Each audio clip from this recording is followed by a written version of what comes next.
কিছু শেষ হয়ে যাচ্ছে, যেমনটা আমাদের নদীতে বিলীন হয়ে যাচ্ছে হাজারো মানুষের স্বপ্ন।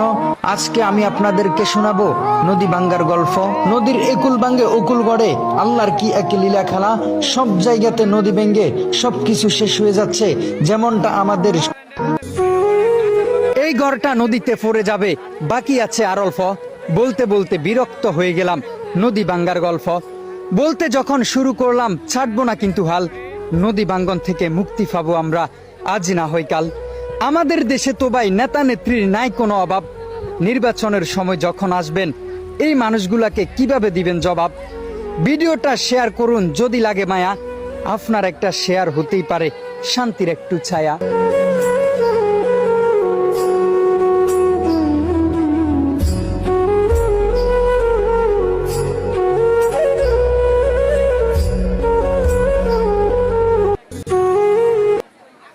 আপনার একটা শেয়ার হতেই পারে শান্তির একটু ছায়া।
ঘরটা ধরে নেন, ভালো হয়েছে। ঘরটা এদিকে নিয়ে